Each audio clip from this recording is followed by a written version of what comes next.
Doesn't look like he's played much tonight. Again, we talk about as you always like to talk about the color of their pants and the uniforms, and his is pretty white, so he's not been in much and of the game. You can see he's limping or with that brace on his looks like on his right leg. So, this is gut check time, and Gate City's got to lay it all out, and you hope for the stop.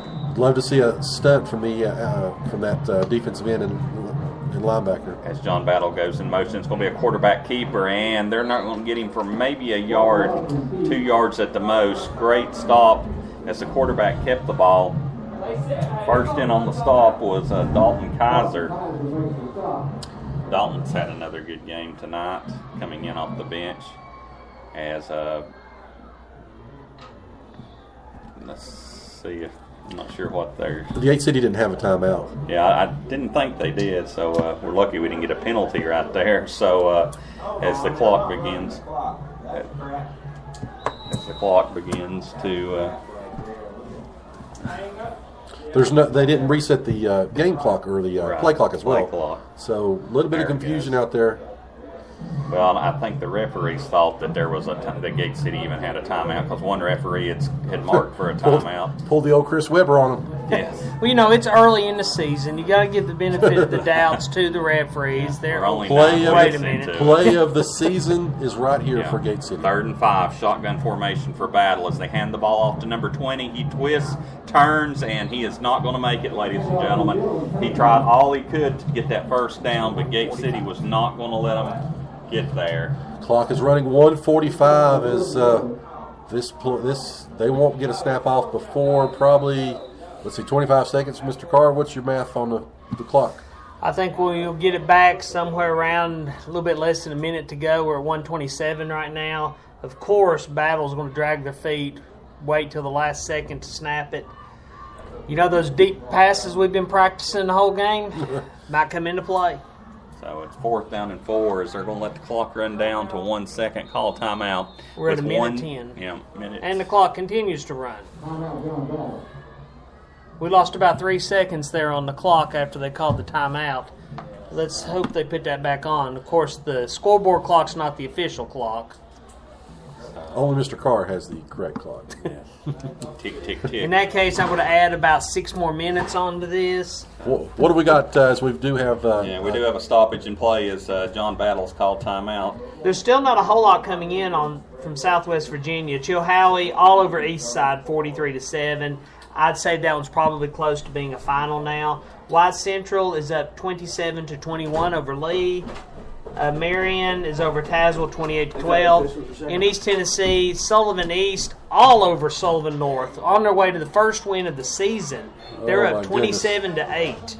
And you talk about Sullivan North, it doesn't bode well for them going into next week because they play Sullivan South. Speaking of Sullivan South, segue. That's a segue. Do you like that? They are trailing Elizabethton right now, 35-7. Will they cover the 24 points? I honestly didn't think it would be this close. The South may give North quite a battle next week. Anything happens in a rivalry. Yeah. As it's going to be 4th down and 4, it looks like Gate City's selling out for the punt. There's no one deep for Gate City. Fake it. As Blanton goes, they just did not want the fake. And let's see if the ball is going to go out of bounds. Lucky break by Gate City. And that ball is going to be marked up at the 25-yard line. Lucky break for Gate City. We went for the block and didn't quite get close at all, but they angled the ball out of bounds, and it went out at the 25-yard line. So that's little to no time off the clock. So with 1:04 to go, Gate City is 75 yards away from victory. 75 yards away from, again, a loss officially eliminates them. I've worked the math most of the week, trying to figure out how we could get the Blue Devils in, and a loss ends their season next week. They don't have to get this in one play. If Battle's going to give us 10 yards and play soft defense, take the 10 yards. Clock stops, resetting the markers, march it down the field. As John Battle's coach has called the referees over, I'm not sure what they would be talking about. Seems like the clock is right, the mark is right. They could be talking about Campus Drive-In is open until 10 o'clock That tonight. is exactly what I was about to say. So, Great minds think alike. It is open till 10. So And He's they asking did- if he wants the spaghetti dinner or the cheeseburger. They did tell them that it was open, and they're back over on the field. So again, we're ready for action to be played. Seamless plug for our And sponsors. now we're going to come over and talk to our coaching staff to see. Yes, it is. 10 o'clock, correct. Yes. Yes, guys, it is 10 o'clock. I believe they're wanting to reset the clock to 1:10. You're saying 1:10 on the. Well, they did let the clock run earlier before they stopped, but they didn't do anything about it, so maybe they're catching it up now. So just a lot of confusion right here as the referees have been talking to both coaches, moving the clock around, but nevertheless, a little over 1 minute as we go. Sally's going to have to run. He's going to have to get out of bounds, and he does. Very close to getting sacked way back around the 18-yard line, but Sally is able to get away from the possible sack, and he runs for a gain of about 4, but better than that was getting out of bounds and stopping the clock with 1:02 to go. So with all that clock movement, only 8 seconds ran off the clock. So again, Sally is going to be in at quarterback. He's got Reed beside of him. 3 wide receivers to the far side. He's got Mack to the near side. You would think Mack might be able to do some one-on-one coverage. As he's looking to Mack, he's going to pass the ball over to this side, and it's going to be complete for almost a first down. The pass was complete to Higgs, Jacob Higgs. And it's going to be 3rd down and 1 as the clock continues to run. 3rd and 1 is 45 seconds to go.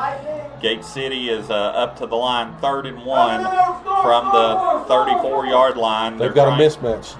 They do have Trips a right mismatch. over here. Trips to the right. No one is on number 11, and no one is on Roten. Throw But it. they pass the ball to Tomlinson, Flag. and he is going to get nailed. But let's say there is a flag back at the 30-yard line. So we had 2 open wide receivers at 2 different times, and we end up throwing the ball to Tomlinson. And Tomlinson's hit hard at the 40, and the penalty anyway is going to be holding on Gate City at the 30-yard line. So I believe they're calling it on 55. So We only needed 1 yard there, and it looked like they were trying to pick up 5 or 6. They had both 2 receivers stepped across the line. If they just fired really quickly to them, I believe it would have been a first down. yeah, and based on where that flag was thrown, it's going to take us all the way back from 3rd and 1 to 3rd and 15. So this and all purposes could be the ball game. Last Yes. 2 plays. I mean, If we do not get a first down, we'd have no way to stop the clock unless we get out of bounds. As we throw the ball to Mack, Mack runs that stunt. He needs to get out of bounds, and he's not going to get out. Does he get out? Yes, he does. Wow. He broke to the inside after he caught the ball right on the out-of-bounds line. He broke to the inside, and he had to reach as far as he could to get out of bounds. So let's see what they do. They're going to call for a measurement, I believe. And it's showing about less than a yard. of course, with this group, you never know where they've actually put the ball. So it's hard. It's either going to be first down or 4th down and 3. So, but nevertheless, we'll just look at what we've got. 19.9 seconds to go. Gate City down by 5. It's going to be 4th and short or first down at the 35. But we still need to get 65 yards no matter what this call is. So We can still pick it. up the first down, though. They don't have to get all of this in one play. As it's going to be about a yard, maybe less than a yard. Well, Yeah, now they're moving. Like, here they go, guys. Here They're we go. moving it again. So let's see what they. It's He's walking crooked. He's walking crooked. Or is he- wow. For what he said it was, it's not what it is. So that's his arms won't reach much farther than what they were saying. They moved the marker out. Well, it's going to be about a yard short.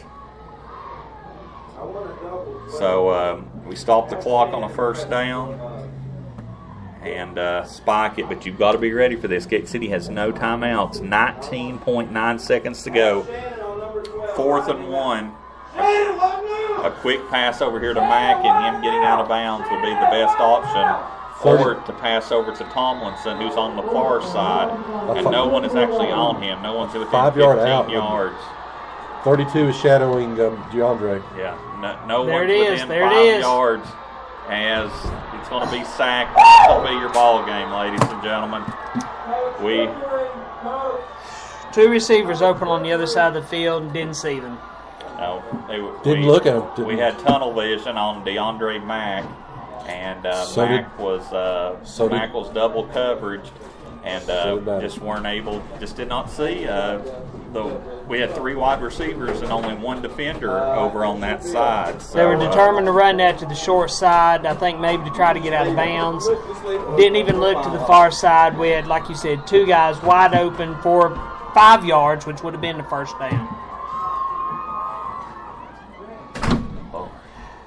Well, as it may get a little quieter in here, we've had the coaching staffs from been a little boisterous tonight. That's what you may have heard in the background. That wasn't us actually arguing amongst ourselves, but that was a big play, guys, to say the least, as time runs down. But Gate City had their opportunities tonight. We had an 11-point lead. We had 2 or 3 chances here toward the end of the game. Had the ball twice, and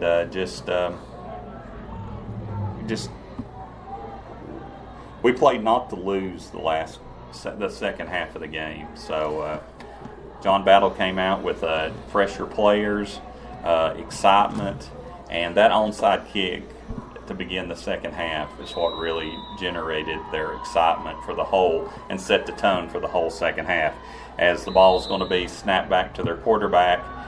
And that's going to do it, ladies and gentlemen, as John Battle comes in here to Gate City on senior night, pulls off what a lot of people will call an upset after the way Gate City played last week, and stops Gate City's chances of going to the playoffs as John Battle wins tonight again on senior night. Your final score, 26-21. We'll come back with all the scores, highlights of tonight's game, and a look ahead at next week's action. Again, you've been listening to the home of the Blue Devil Sports. This is Gate City Sports Radio. Proudly representing Southwest Virginia in the House of Delegates for the last 24 years, Terry Kilgore continues to strive and work hard for others. Just like our Gate City Blue Devils proudly represents our school, our town, and community.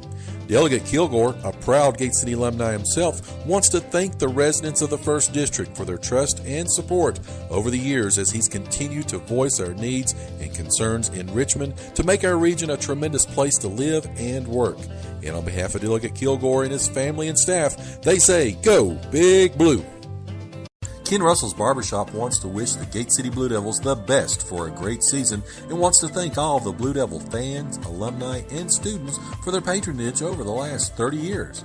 And to look your best at the next Blue Devil sporting event, stop by and see Ken and Joey on your way to the game. They are located on Lynn Garden Drive in Kingsport next to Collins Auto Center. Proud supporters of local athletics for almost 4 decades, Ken and Joey Russell say, Go Big Blue! If you're looking for the best selection of sweet treats to indulge in, or maybe you're looking to stay with your healthy lifestyle, they have it all at Sweet Frog in Kingsport. This family-owned and Christian-based business proudly serves our region with delicious combinations of frozen yogurt and hundreds of combinations of toppings. They now have silk almond milk yogurt, and if you mention this ad, you'll receive 10% off of your entire purchase. Sweet Frog is open 7 days a week and located in the Kingsport Pavilion Shopping Center. That's near Target and behind the Verizon store on Stone Drive. They also host parties, so give them a call today at 423-245-3764 or check them out on Facebook. And we are back here on the post-game show, live from Gate City High School again, Legion Field. Back and forth ball game. Gate City jumped up to that 14-0 lead within the first 75 seconds of the game. They did score one later on in the game. John Battle, though, came out and took the win. 26-21, the final here from Gate City